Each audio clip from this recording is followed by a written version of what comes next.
Welcome back to Romance the World. Girl Chart. Today we're going to dive deep into King of Depravity, Las Vegas, Book 1 by Tammy Andersen. Hit it! Grab yourself a book, turn the lights down low. It's time, everybody, for Romancing the Woe. King of Depravity by Tammy Andersen. This is Book 1 in this series. Is a mafia billionaire romance. Now, our main character, Killian and Chloe. And the great thing about this is Killian is the fourth brother of five. And he always felt like he's like the monster. Now, there's something from his past that you have to read to find out. But because of this, it changed him. It made him feel like he had no emotions. It made him numb. It made him a very hard person. Not really cruel. But as far as family goes, they're kind of like a mafia family. They're from London. They come to the United States, and they're taking over. They're positioned in Las Vegas, which makes perfect sense. Las Vegas would be the perfect place for mafia to be at. Ladies and gentlemen. So Killian is like the enforcer for the family. Like I said, there's five brothers. They all work together.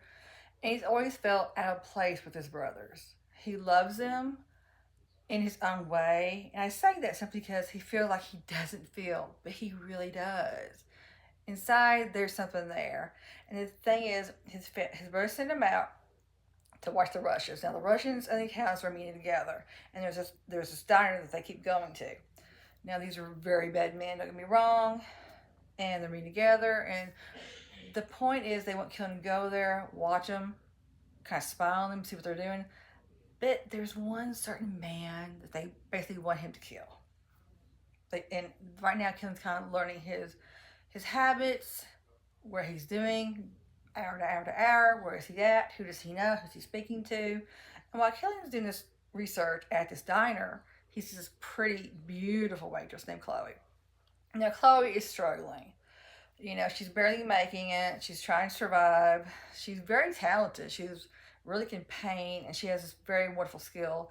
But again, if you don't have money, it's hard to get anywhere in life. So she's struggling. She's caught the eye of a certain Russian, which she doesn't want.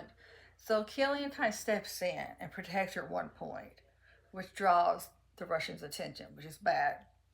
So because of this, Killian, who again thinks he's a monster and thinks he's code, he follows her home and says, you owe me for what I did. Now, there's a little dubious consent going on at one point, but I don't want to make you not read this book because it's really well. Because Killian and Chloe, in their own way, they're both wounded, and Chloe sees Killian for what he is. Because at one point, Killian says, I'm a monster, and she's like, well, but you're my monster, which I think is very sweet. They have this amazing relationship where it's kind of like he does something, she's like, okay, well, then you get this, kind of tit for tat. And I want you to read this. Very spicy, very hot. Certain times, Killian is just, you just see him kind of like stalking her, or breaking into her apartment, waiting for her, following her home, keeping her safe from, because she lives in a very bad neighborhood because she's dirt poor. Now, the brothers are all introduced, and again, apparently this is book one, so the other brothers are going to get their own books, which I highly recommend. I'm totally getting ready to read book two.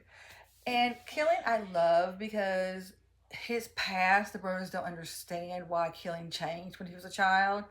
It comes out. Killian had told Chloe, because it gets to the point he's telling her everything, that when the brothers find out the truth, they're shocked and they feel bad because they didn't recognize this, and they realize that especially the three older ones, they're the youngest one is like the only one who's really close to Killian. They're close they can be because Killian is on gun that you get so close. The three older brothers kind of judge Killian a certain way. They kind of, even though they use him as an enforcer, I mean, the brothers kind of annoyed me a little bit in the way they treated Killian, because you kind of think, okay, he's your younger brother. Why didn't you try harder to find out what was going on or what had happened to him? But I get their children.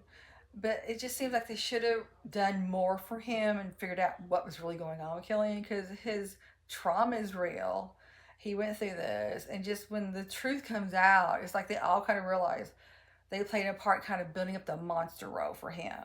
Even though he said I'm a monster, well, he became a monster also because of the trauma, one, but two, because everyone was treating him like a monster. Everyone kind of held him off, like, okay, you do this job, you work for us, but we're not going to really get close to you. Chloe is the one who kind of steps in. She's the one who's gonna get close to him, start telling him things, and really listening to him. Like she shows him her artwork. Like he'll pose for her, and there's little sweet things that he does for her all the time in this book. I highly recommend this book. I love these characters who are kind of broken, but because they find their other person, it kind of heals them in a way. So this is King of Depravity, Las Vegas, Book 1 by Tammy Andersen. It's a mafia billionaire romance. Highly recommend. Until next time, it's your girl Charley. If you like this episode, please hit the like button. If you like it, please subscribe. If you have a book of me to read, reach out to me in the comment section. Thank you.